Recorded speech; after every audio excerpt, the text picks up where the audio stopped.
Hi, welcome to Seed and Heard. My name is Allison Tristao. I'm the Community Field Representative at Western United Dairies. Today we have the CEO of WUD, Anja Raudabaugh, coming on the podcast. Let's get into it.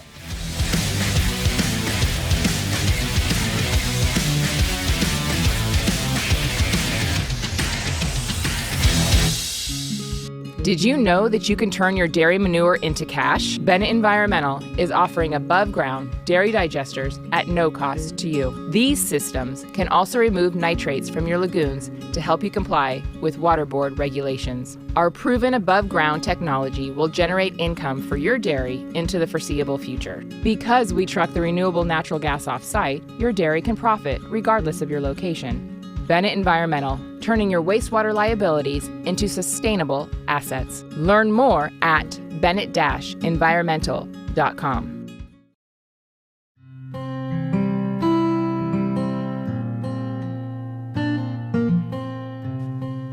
Yosemite Farm Credit is the farmer's choice for agriculture financing. As a farmer-owned cooperative, we are dedicated to serving our neighbors in the agriculture community with financial products and services tailored to your operation and backed with a relationship you can trust. Whether you're purchasing real estate, making improvements to the dairy, or wanting to purchase or lease equipment, we're here to help our members prosper. Visit our website at yosemitefarmcredit.com to find a branch location nearest you.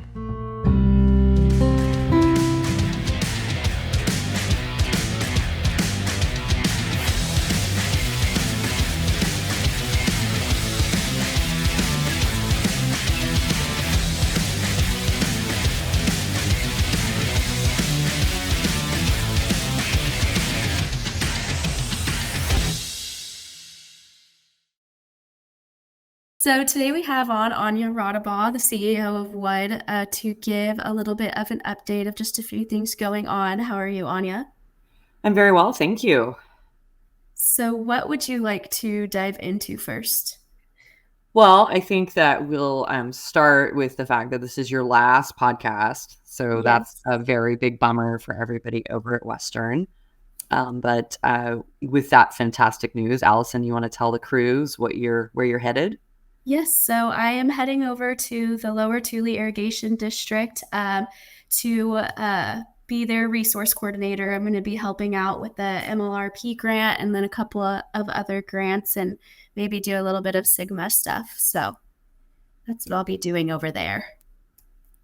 Well, I really hate to lose you. I'm really excited to be able to do this last podcast with you. I know all our LandFlex members and farmer grower colleagues are going to be really bummed because you were really instrumental in helping us roll out LandFlex. So thank you so much for all your service there. Well, very good. Moving on to a couple updates. We've concluded our 2023 Valley-wide tour of kitchen table meetings. This year, we're going to be heading up to the North Coast in December. But wanted to give our audience kind of a taste of some of the things that we talked about at the kitchen table meetings, some of the hot button items, and Paul and I will be doing a kitchen table virtual sometime in November for anybody that needs to catch up and maybe didn't have an opportunity to make these kitchen table meetings. We will be presenting a lot of the same information, but we really covered topics about the legislature. You heard a lot of that summarized last week on Seen and Heard, a summary given by our government affairs guy, Jason Bryant, our lobbyist up in Sacramento. So we talked a lot about the bills that Western either facilitated or killed or worked to suspend this year. And we spent a lot of time essentially helping our members understand what we do with their money. I think that's really important to remind folks that are listening. I do have bosses. I have about 865 bosses. They're all our members. They're accountable to, I'm accountable to them. And so it's really critical, just like I want to make sure that all dairy organizations provide a return on investment, that Western does the same. And if we're not, that we hear very loud and clear from our members. And so some of the items that additionally Paul and I spent a lot of time on was with respect to nitrates and the fact that we do have a nitrate problem in the dairy industry, but mostly focused on solutions and what the next stage of seeking solution-based funding and the funding approaches will be to helping dairy farmers conquer this nitrate problem. And I think that really trying to focus on the fact that there is a challenge, but we do have a set of solutions that has actually been approved by CDFA and the governor's office. So now we're going to really seek out a set of funding solutions, which is going to be a challenge. This coming year in Sacramento is going to be a really hard budget cycle. Again, you heard some of that on the podcast like last week from Jason. We have an uphill battle to climb here. But as the tax deadline has been delayed yet again, we just don't know what we're working with yet. And we probably won't know what we're working with until December. So that's something we spent some time and energy on, but some issues came up that I wanted to make sure members across California, if you do listen to this podcast, were engaged on. There were a lot of questions around quota. There were a lot of questions around LCFS portfolios. So we'll spend a little bit of time either informing or updating people that may already know something about these issues. But there has been a successfully qualified petition to terminate quota in California. And the PRB is actually having a meeting on October 30th. That stands for the Producer Relations Board. And they are responsible for advising the Secretary of Agriculture on what the heck to do with quota, the good, bad, and the ugly. And so Tuesday's meeting was announced in our update Tuesday, October 24th. If you have more questions, you're certainly welcome to reach out to our office on that. But this meeting is not a Zoom meeting. It is an in-person only meeting. And what the PRB, this is on the agenda along with a number of results from a recently run CDFA survey, a producer-wide survey on quota. And so the PRB meeting will definitely touch on this recently qualified. They did get enough signatures to essentially have the secretary weigh in on whether or not a referendum needs to be run to terminate quota. And so if you are not engaged on this issue, you definitely should be if you care about it one way or the other. And I will be providing a summary update of the PRB meeting in our weekly newsletter next week. So but that came up quite a bit. We have members on all sides of the quota issue. And so they're not quite as hot as they were a few years ago, which I really appreciate. I think the whole temperature in the room needed to be taken down quite a bit after 2019 and 20. But needless to say, this issue of quota is unresolved. And so again, I'm encouraging farmers to stay engaged, stay close to it. If you do have questions about it, we stand ready to answer them. So give our office a call or shoot me an email or a text. And then the other thing that came up quite a bit in the Valley beyond nitrates, because again, we're looking at some ground zero loading issues between Merced and mostly Modesto, actually. But the other thing that dairy farmers are generally very concerned about has to do with methane. And a few years ago, Paul and I, and I think the broader industry would have said, well, we have methane licked. We have the technologies. We know exactly where we are with our baseline reductions. We know how this is going, and we're really proud of the efforts that we've made in sustainability. But the enteric conversation, which is about controlling cow belches, that's where a lot of emissions come from in animals, not all of them, but some of them, continues to be a very hot topic. And it's a hotter topic, I would say, in the processor space because they feel very strongly that the customers are demanding more sustainability in this region. And so we talked a lot about that because the average dairy farmer I have found is not familiar to a large extent with the degree of this runaway train and how far it's gone down the tracks. So we educated farmers about a bill that we fought and successfully negotiated in the legislature this year, which would have removed ARB's authority over enteric regulation. But we did compromise in a number of ways, which includes a broad-based farmer working group on different types of enteric technologies. We wanted to make sure that no one sector of the dairy industry was hurt or harmed by the proliferation or endorsement by way of incentives to one specific technology. So just like controlling our manure methane emissions, we want to make sure that a variety of operations have choice in if they do decide to take an enteric reduction path. But just to be frank, everyone is very, very concerned, at least in the dairy space, on the farm level, that this is going to require and eventually be required by their processor, which is going to result in a cost of production increase.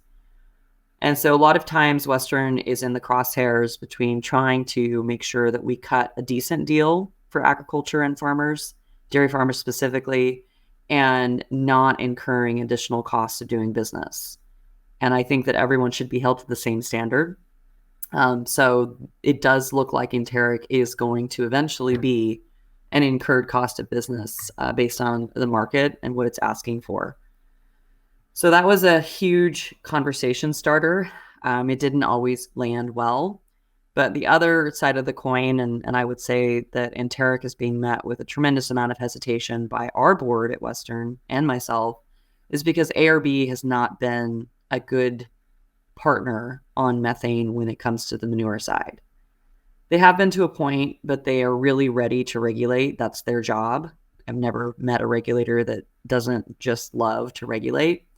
And so on the part of dairy manure, it has been more and more obvious that because sector-wide emissions do include enteric, ARB has not wanted to give the industry the credit that it deserves for reducing its manure methane emissions, which is very frustrating because when you cut a deal with two governors and a legislature and ARB, like in 2016 when we did, you want the parameters of that deal held and you want the guardrails not to be moved, especially when people have made private investments of tens of millions of dollars.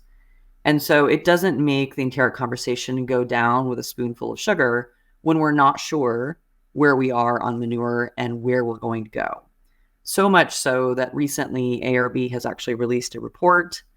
It was actually a fairly catastrophic report that I don't think got the credit that it deserves. As part of its scoping plan, ARB is required to flag to the governor and to the legislature when their regulations are going to cost businesses more than $50 million.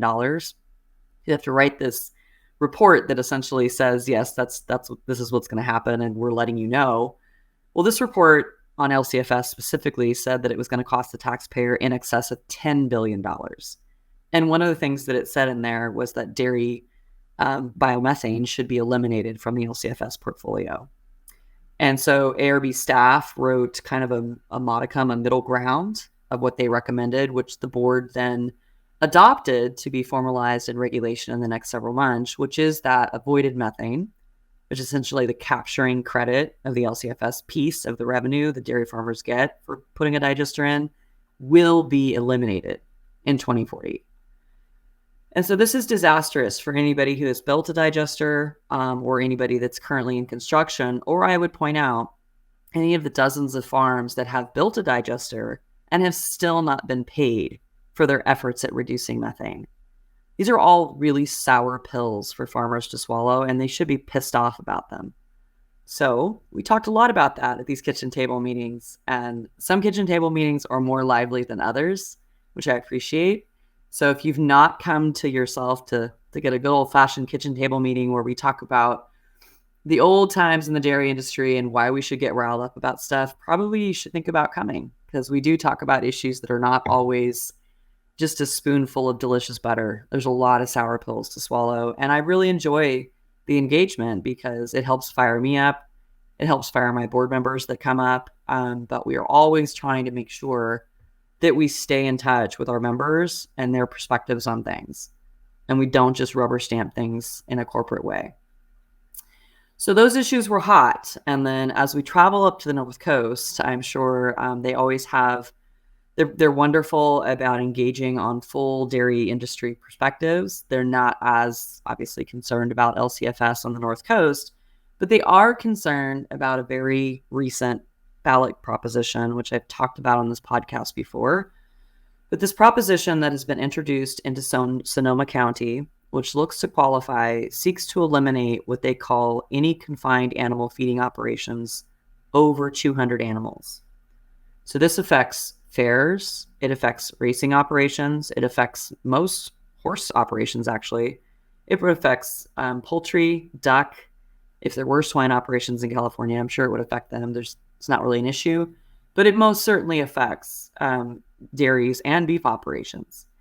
And the reason that proponents have decided to launch this effort in Sonoma County is because in 2012, when Prop 12 was put, 14, when Prop 12 was put on the ballot, it had overwhelming support in Sonoma County. They're kind of the regenerative organic capital of the state, and a lot of their local population thought that, cage-free chickens sounded correct. And now everyone's wondering why the cost of their eggs has skyrocketed. So I would point out in these moments, economic arguments do not work in classic cases. Now we are in a recession, so maybe the circumstances are different. But if we were winning on economic arguments or science arguments, I would say we would not be losing the LCFS portfolio as part of dairy biomethane. Sorry, that was some commentary in there, but I wanted to tell our members and our audience how Western is engaged in this proposition. It is my board's opinion that if this proposition passes in Sonoma County, it is only a matter of time before county by county or even statewide ballot propositions become a much more tenable possibility. So we are going at it with everything we have. This is what we are here to do. We are here to defend the dairy industry and protect the dairy industry. And if a CAFO, an anti-CAFO measure passes anywhere, it really bears some bad news for the rest of us forever. And so we are throwing our full resources at this. We are working with the Sonoma County Farm Bureau, along with a number of other good partners. But this is an effort that has until March to qualify. Right now, it looks like they need 30,000 signatures. They will tell you, the proponents in this case are a radical terrorist anti-animal ag group. I'm not going to say their name again. I've given them enough airtime. You can look some of this information up on our website. But their mission is to eliminate any ownership and especially any confinement of all animals, not just of livestock breeds, but anybody who has a dog or a cat. They actually think that that's animal cruelty as well. So there's a lot of tactics, some of which are, they would be counterproductive for me to talk about on a public space, but I want our members to understand how thoroughly we are engaged in. We are currently one of the only organizations that have actually fronted some early money for this effort. We want to make sure that we can either stop it before it qualifies, which again, their proponents say that they have about 15,000 signatures of the 30. I would put that with an asterisk. But this is a county that we shouldn't discount. It's very likely that this will qualify. So they have until March to qualify for the November ballot. So that's our timeline. I encourage folks to get engaged, get involved. If they have any questions or want to help, we're going to be doing all of it, the door walking campaigns, the counter messaging campaigns, and you can look forward to seeing a lot more information about that in the coming weeks. Anja, do you have any other updates you would like to share with the producers? Well, this hopefully for most folks, we're headed into slightly slower times between Thanksgiving and Christmas. I'm really bummed to lose you, Allison. I think you're going to do well no matter where you end up. You've been a real joy to have at Western, and it was wonderful to see you manhandle Landflex. I should say woman handle Landflex. We couldn't have done it without you. So big shoes to fill, and I hope everybody has a great week, and thank you for listening. Thank you to those who are listening, and thank you, Anja, again for coming on the podcast. If you would like a notification when a new episode releases, you could subscribe to the podcast.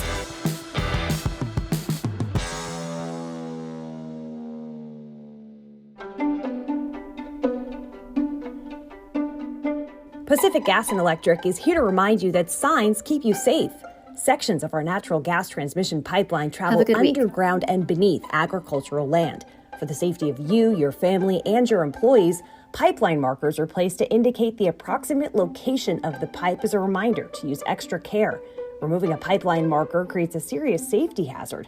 To have additional markers placed or report damaged or missing markers, please call your PG&E account manager or our agricultural customer service center at 877-311-3276. To learn more, visit www.pge.com/agsafety. Remember, signs keep you safe.